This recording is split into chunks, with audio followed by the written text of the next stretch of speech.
బుచ్చిరెడ్డిపాలెం మండలం రెడ్డిపాలెం గ్రామంలో ఎమ్మెల్యే వేమిరెడ్డి ప్రశాంతిరెడ్డి నూతనంగా నిర్మించిన సీసీ రోడ్లను ప్రారంభించారు. తొలుత వ్యవసాయ యాంత్రీకరణ పథకంలో భాగంగా రైతులకు వ్యవసాయ యంత్రాలను పంపిణీ చేశారు. ఈ సందర్భంగా కూటమి నాయకులు ఎమ్మెల్యేకు ఘన స్వాగతం పలికారు. ఈ సందర్భంగా రెడ్డిపాలెం గ్రామానికి చెందిన నాయకులు పలు సమస్యలను ఎమ్మెల్యే దృష్టికి తీసుకెళ్లారు. సమస్యలను పరిష్కరించే విధంగా కృషి చేస్తామని భరోసా కల్పించారు. అనంతరం ఏర్పాటు చేసిన సభలో ఆమె మాట్లాడారు. నియోజకవర్గంలో మొట్టమొదటి బూత్ అయిన రెడ్డిపాలెంలో 90 ఓట్ల మెజారిటీ వచ్చిందన్నారు. ఇప్పటి వరకు టీడీపీకి ఇంత మెజారిటీ వచ్చిన దాఖలాలు లేవన్నారు. తమను ఇంతగా ఆదరించిన ప్రజల సమస్యలను పరిష్కరించే బాధ్యత తమపై ఉందన్నారు. గత వైసీపీ ప్రభుత్వంలో సర్పంచ్ ఖాతాల్లో ₹1 డబ్బులు వేయకపోవడంతో అభివృద్ది కుంటిపడిందని విమర్శించారు. టీడీపీ అధికారంలోకి రాగానే 15వ ఆర్థిక సంఘం నిధులు మంజూరు కావడంతో గ్రామాల్లో పలు అభివృద్ది కార్యక్రమాలకు శ్రీకారం చుట్టామన్నారు. కూటమి ప్రభుత్వం ఇచ్చిన హామీలను అమలు చేస్తుందన్నారు. రెడ్డిపాలెం గ్రామానికి చెందిన రైతుల భూములు అడంగల్లోకి ఎక్కలేదని, దీంతో రుణాలు కూడా మంజూరు కావడం లేదన్నారు. త్వరలోనే జేసీతో మాట్లాడి సమస్యను పరిష్కరిస్తామన్నారు. పైడేరి కెనాల్ బ్రిడ్జి నిర్మాణం త్వరలోనే చేపడతామన్నారు. గత ప్రభుత్వంలో కాంట్రాక్టర్లు ఎమ్మెల్యేలకు ముడుపులు అందించి బిల్లులు చేయించుకుని పనులను మధ్యలోనే నిలిపివేసి వెళ్లారని ఆరోపించారు. కాంట్రాక్టర్లను పిలిపించి నయానో భయానో వారి చేతనే పనులను పూర్తి చేయించుకున్నామని తెలిపారు. ముఖ్యమంత్రి చంద్రబాబు నాయుడు, డిప్యూటీ సీఎం పవన్ కళ్యాణ్ సహకారంతో గ్రామాలను మరింత అభివృద్ది చేస్తామని చెప్పారు. ప్రజలు తమకు సహకరించాలని కోరారు. ఈ కార్యక్రమంలో టీడీపీ నాయకులు, కార్యకర్తలు పాల్గొన్నారు. 2023 డిసెంబర్, నవంబర్ నుంచి ఎక్కడైనా సరే పెన్షన్ తీసుకున్నటువంటి ఒక వ్యక్తి గాని చనిపోయినట్లయితే ఆ కుటుంబం అనాథ కాకుండా, ఆ కుటుంబం ఆర్థికంగా ఇబ్బందుల్లో పడకుండా వాళ్ళ భార్యకి అప్పుడే తర్వాత నెలలోనే ఈ యొక్క కార్యక్రమాన్ని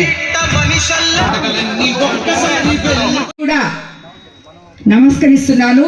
నా మీద నాయకులు, కార్యకర్తలు, బీజేపీ నాయకులు, జన సైనికులు, వివిధ శాఖల అధికారులు, ముఖ్యంగా ఈ గ్రామ ప్రజలకి అందరికీ కూడా ధన్యవాదాలు తెలుపుకుంటున్నాను. ఇప్పుడే అన్నోళ్ళు మాట్లాడారు. మొట్టమొదటి బూత్ అయిన ఈ రెడ్డిపాలెం మున్ముల్పూడి ఈ బూత్ లో ఇప్పటి వరకు ఎప్పుడు మెజారిటీ రాలేదు, మీకొక్కళ్ళకే ఫస్ట్ టైం మెజారిటీ వచ్చిందమ్మా అని చెప్పారు. నాకు అంతకుముందు ఇది మొదటి బూత్ అని తెలియదు. ఎలక్షన్ కౌంటింగ్ దగ్గరకు పోయినప్పుడు రెడ్డిపాలెం బూత్ లోనే మనకి ఇంత మెజారిటీ వచ్చిందంటే మనకి చాలా పెద్ద మెజారిటీ వస్తుంది, ప్రజలందరూ మీతో ఉన్నారు అని చెప్పి ఊరికి ఏమేం కావాలో చేస్తానని చెప్పి నేను మాట ఇవ్వడం జరిగింది ఆల్రెడీ. ఎందుకంటే ఇప్పుడు ఈ ఇద్దరు అన్నలు వెంకన్న, సుబ్బారెడ్డి అన్న, వీళ్ళిద్దరు ఎప్పుడు వచ్చినా నాతో తగ్గు మీదే వస్తారు. అమ్మ మా ఊరికి వచ్చాయి, ఇప్పుడు ఎలా మాట్లాడాడు ఆయన, ఎట్టైనా చేయాల్సింది ఎట్టనని. అదే మాదిరిగా మీ ఊరి సమస్యలతో నా దగ్గరికి వస్తారు. నేను కూడా వాళ్ళకి ఎటువంటి కల్మషం లేకుండా ప్రజల కోసం, మీకోసం ఏదో ఒకటి చేయమని చెప్పి అడగడానికే నా దగ్గరికి వస్తారు. కానీ వాళ్ళ సొంత పనుల కోసం ఏ రోజు రారు. ఇలాంటి నాయకులు ఉన్న ప్రతి గ్రామము అభివృద్ధిలోకి వస్తుంది. ఎందుకంటే మీకందరికీ తెలుసు, మన ప్రభుత్వం అధికారంలోకి వచ్చినాక ఆల్మోస్ట్ యాక్చువల్గా చెప్పాలంటే గత సంవత్సరం 13వ తేదీ ఎలక్షన్ జరిగింది. ఒక రోజు ముందుగా ఈ రోజు మనం ఇక్కడ సమావేశం అయ్యాము. మే 12వ తేదీ అనుకుంటా ఈరోజు. ఎప్పుడు కూడా మన ప్రభుత్వం అధికారంలోకి వచ్చాక మనం ఏ నమ్మకం అయితే చంద్రబాబు నాయుడు గారిని ముఖ్యమంత్రిగా చేస్తున్నామో అభివృద్ధి, సంక్షేమము సమపాలనలో మనకు అందివ్వగలరు అనే నమ్మకంతో ఆయన మనమందరము కలిసి అత్యంత భారీ మెజారిటీతో ముఖ్యమంత్రిగా చేసుకోవడం జరిగింది. ఆయన ఇచ్చిన మాట ప్రకారం వెంటనే మొదటి నెలే మీ పెన్షన్లు అందరూ 3,000 నుంచి 4,000కి చేయడం జరిగింది. ఈ రోజుకి 1వ తేదీ కల్లా, ఒకవేళ 1వ తేదీ ఆదివారం వస్తే శనివారమే మీకు వచ్చి పొద్దున్నే పెన్షన్లు ఇస్తున్నామా? వస్తున్నాయి మీకు అందరికి పెన్షన్లు? ఇక్కడ ఉన్న వాళ్ళకి అందరికి వస్తున్నాయా? సో ఆ మాదిర తర్వాత మనము 3 సిలిండర్లు చెప్పాము, అవి ఇస్తున్నారు. దాని తర్వాత ఇప్పుడు రాబోయే రోజుల్లో రేపు జూన్లో తల్లికి వందనము, రైతు భరోసా కూడా ఇవ్వాలని ప్లాన్ లో ఉన్నారు. మీ అందరికీ తెలుసు, గత ప్రభుత్వంలో ఖజానా డబ్బులు లేకుండా అయిపోయినాయి, మనకి అవన్నీ ఖాళీ అయిపోయినాయి, ఏ డబ్బులు లేవు. ఇంతెందుకు ఎగ్జాంపుల్ మీ సర్పంచ్ అడిగితేనే చెప్తాడు, ఆ ప్రభుత్వంలో ఆయనకి ఒక్క రూపాయి కూడా ఆయన అకౌంట్ లో డబ్బులు పడలేదు. ఈ రోజు పడినా ఒక్క రూపాయి కూడా పడలేదు మీ సర్పంచ్ కి. ఈ రోజు తెలుగుదేశం ప్రభుత్వం అధికారంలోకి వచ్చినాక ఏదైనా కానీ మేబీ జడ్పీ ఫండ్స్ అయినా కూడా ఈ రోజు ప్రభుత్వం అధికారంలోకి వచ్చినాకే ఆయన 25 లక్షలు తెచ్చి మీకు అందరికి ఇక్కడ పాయింట్ వేశాడు. అదే విధంగా ఈ రోడ్లు మనం 10,20,000తో ఈ రోజు మీ ఊర్లో ఈ రోడ్లు వేసుకున్నాం. 14, 19 అప్పుడు ఏ రోడ్లు అయితే వేసారో, ఏ ఇల్లు అయితే కట్టారో, ఏ కాలువలు అయితే, అసలు మీ ఊర్లో కాలువలు లేవు, అది వేరే విషయం, ఏవైతే చేశారో అవే ఈ రోజుకి ఉన్నాయి. తిరిగి చంద్రబాబు నాయుడు గారు అధికారంలోకి వచ్చినాక మనమైతే ఇప్పుడు ఇక్కడ చాలా మంది మహిళలు ఉన్నారు, మన ఇంట్లో డబ్బులు లేకపోతే కొన్ని రోజులు మనం ఏమి చేయలేము. ఉన్న దాంట్లో సర్దుకుంటూ చిన్నగా డబ్బులు వచ్చేదాకా ఎదురు చూస్తాం. ఆ మాదిరి చంద్రబాబు నాయుడు గారు ప్రతి ఒక్కటి మనకిచ్చిన పథకాలు ఏవైతే ఉన్నాయో సూపర్ 6 పథకాలు అన్ని అమల్లోకి తెస్తారు. కాకపోతే ముందు మనము డబ్బులు సమకూర్చుకొని అన్ని తీసుకొని వచ్చి మీకు ఒకటొకటిగా మీకు అందిస్తారు. ఆ నమ్మకంతో మనమందరము ఆయన వెంటే ఉండాలి, ఆయనతో కలిసి నడవాలి. అదే విధంగా మీ గ్రామస్తులకి నేను ఈరోజు మాటిస్తున్నాను, మొట్టమొదటిగా అన్నిటికన్నా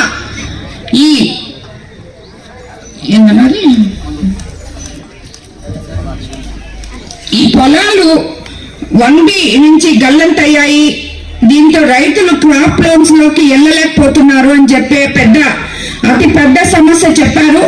దాన్ని నేను రేపే జేసీ దగ్గరికి తీసుకెళ్లి మీ సమస్యని క్లియర్ చేస్తానని చెప్పి మీకు అందరికీ మాటిస్తున్నాను.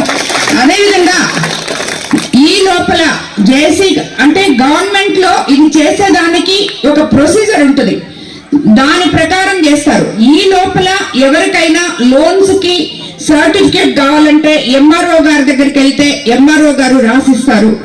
ఎవరికి ఏం కావాలో సచివాలయంలో ఉన్న ఉద్యోగులు ఎంఆర్ఓ గారితో లోకల్ నాయకులతో అందరినీ కలుపుకొని ఈ సమస్యని ఇక్కడ ఉన్న ప్రజలకి తీర్చాలని చెప్పి మిమ్మల్ని అందరినీ నేను కోరుకుంటున్నాను.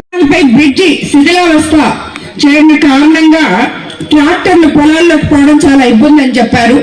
ఇది ఇరిగేషన్ లో పెట్టించి ఈ బ్రిడ్జ్ ని ఇమీడియట్ గా మనం స్టార్ట్ చేసే విధంగా చూస్తాం. అది కాకపోతే ఏ ఫండ్ అయినా సరే పెట్టి మీకు ఆ బ్రిడ్జ్ కూడా చేయించిస్తామని చెప్పి నేను మీకు అందరికీ మాటిస్తున్నాను.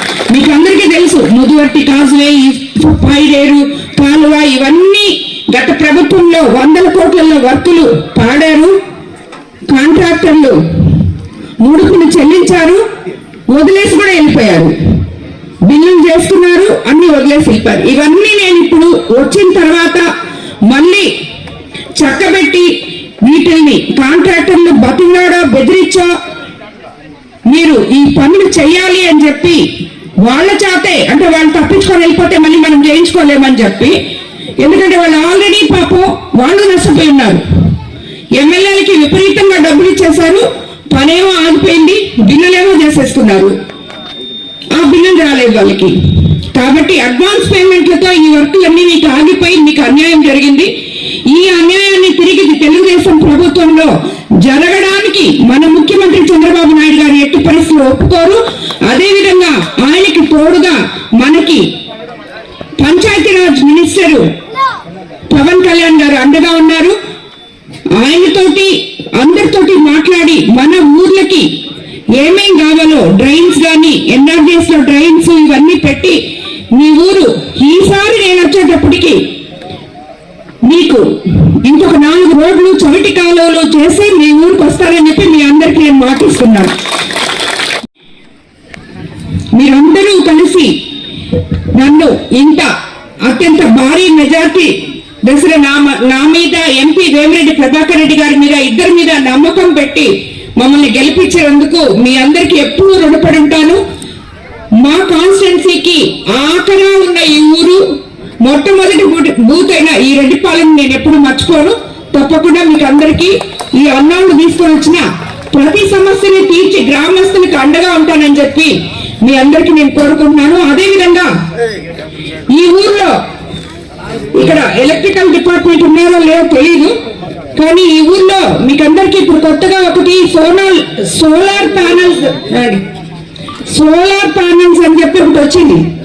మన ఇంటి మీద కరెంట్ కోసం సోలార్ ప్యానల్స్ కానీ పెట్టుకుంటే మీకు అందరికీ సబ్సిడీ వస్తుంది. ఎస్సీ ఎస్టీ కాలనీలో ఫ్రీగా పెడుతున్నారు. ఎస్సీ ఎస్టీ కాలనీలో ఫ్రీగా పెడుతున్నారు. మీ కరెంటు ఛార్జీలు మీకు రాకుండా పోవడమే కాకుండా దాంట్లో మిగిలిన కరెంటుని మీరు ₹2,09,000 వెనకాలకి గవర్నమెంట్ అమ్మేస్తే ఆ డబ్బులు మీ అకౌంట్ లో పడతాయి. కాబట్టి మీరందరూ అధికారులు ఇక్కడికి వచ్చి ఈ ఊర్లో అవేర్నెస్ ప్రోగ్రాం జరపాలని లోకల్ నాయకులు, అదేవిధంగా సచివాలయం సిబ్బంది, ఎలక్ట్రికల్ డిపార్ట్మెంట్ అందరూ వచ్చి సచివాలయం దగ్గర ఈ ఊరి గ్రామస్తులకి అందరికీ సోలార్ గురించి ఒక అవేర్నెస్ ప్రోగ్రాం జరపాలని మిమ్మల్ని అందరినీ కోరుతున్నాను. వాళ్ళు చెప్పినప్పుడు విని అందరూ సోలార్ పెట్టుకునే మీ కరెంట్ ఛార్జీలు మిగిలిపోతాయి, నెల మిగిలిపోతాయి. మీరు వాడకుండా ఉంటే ఎక్కువగా వచ్చే కరెంటు ఆ డబ్బులు మీ అకౌంట్లలో పడతాయి. కాబట్టి అందరూ కూడా ఆలోచించి దీని గురించి వాళ్ళు పిలిచినప్పుడు చూడడానికి వెళ్ళండి. అదేవిధంగా మనం ఇంకొకటి కూడా వయోజన విద్యా కార్యక్రమం కూడా స్టార్ట్ చేస్తాం మన కోవూరు కాన్స్టిట్యున్సీలో. నిరక్షరాస్యత అనేది ఉండకుండా 15 ఏళ్ళు పైబడిన వాళ్ళు ఎవరైతే చదువుకోలేదో వాళ్ళందరికీ ఒక దగ్గర వాళ్ళందరినీ సమకూర్చి సాయంత్రం కొంతమంది వాలంటరీగా చదువు చెప్పాలని చెప్పి ఆ డ్రైవ్ నడిపిస్తున్నాము. అది కూడా చేస్తాము.